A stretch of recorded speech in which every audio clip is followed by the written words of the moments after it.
Protesters have brought Buenos Aires to a standstill, calling for the resignation of President Alberto Fernandez. Their grievances are many, from the state of the economy and coronavirus lockdowns to proposed judicial reform. At the moment, Argentina is in a very bad economic situation. Poverty has increased and there is high unemployment.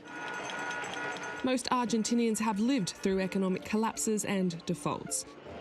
But the country's long-standing economic crisis has been deepened by the coronavirus pandemic, and people are sinking under high unemployment and skyrocketing inflation.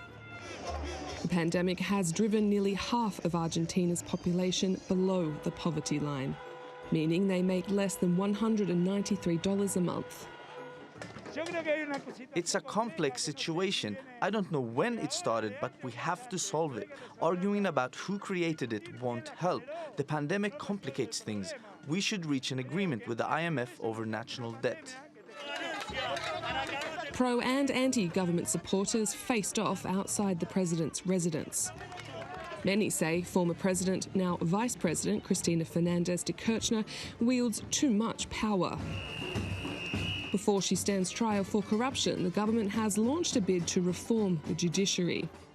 Critics say it's an attempt to manipulate the court system and absolve Kirchner of the charges against her. This government cannot continue. It's astonishing the things that are happening. We're protesting for an independent justice system and for public officials to return the money they've stolen. Several other former ministers and kingmakers are also awaiting corruption trials. Politicians come and go in Argentina, but the country's economic troubles remain. Liz Maddock, TRT World.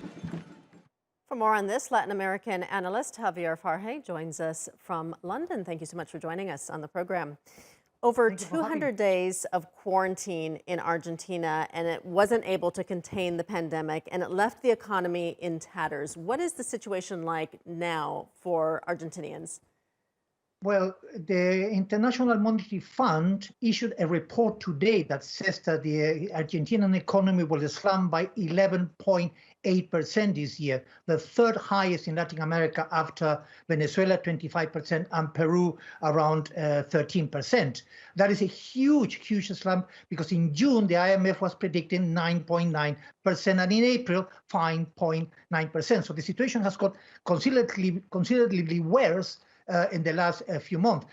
You rightly say, it's 7 months of the lockdown, and the situation has got worse, especially for poor people. Now, some of the measures that the government had taken to try to ameliorate the situation, like subsidies for poor people, paying 50% of the salaries of employees of those companies affected directly by COVID-19, credit for companies, freezing rent and evictions, et cetera, have not been enough to calm down sort of the people, the protests. At the same time, as your reporter said, rightly so, part of the protest has a lot to do with reforms of the judiciary, which means that some of the judges that are investigating Cristina Fernández, the vice president, for alleged cases of corruption will be redeployed somewhere else, and that would prevent these judges from investigating her. That's something that people are very angry about. And if you add to that the situation, the economic situation related to the pandemic, it makes things even worse. And some people have rebelled. For example, in Córdoba, one of the biggest cities in Argentina, in the central region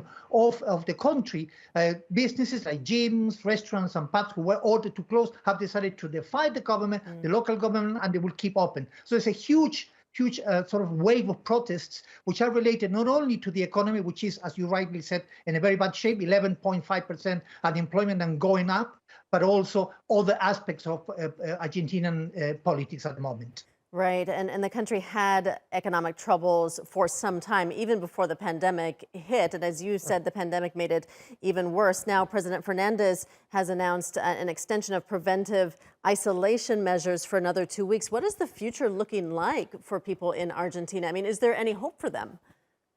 Well, very grim. The IMF predicts that there will be an improvement of the economy in 2021, but people can no longer wait because they've been on lockdown for the last 7 months. They are really, really tired and fed up and frustrated about the whole situation. Now, 2 weeks is a lot these days.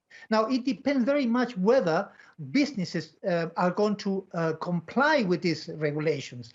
And some, as I said to you, in Cordoba, one of the biggest cities in Argentina, they have decided not to obey the law, and they decided to keep open because they need to make business. So there's going to be a clash between businesses who need to make money to generate income and the government who needs to lock sort of these businesses in order to prevent spread of COVID-19. As you said, Argentina was one of the first countries to implement a lockdown when the whole thing started. But 7 months afterwards, the situation has got much worse, and poor people are suffering and businesses are suffering. And the measures that the government have taken to sort of try to help these businesses, credits, et cetera, have not helped. Okay. And we expect more protests within the next few weeks. All right. Thank you so much for your time. Latin American analyst Javier Farje.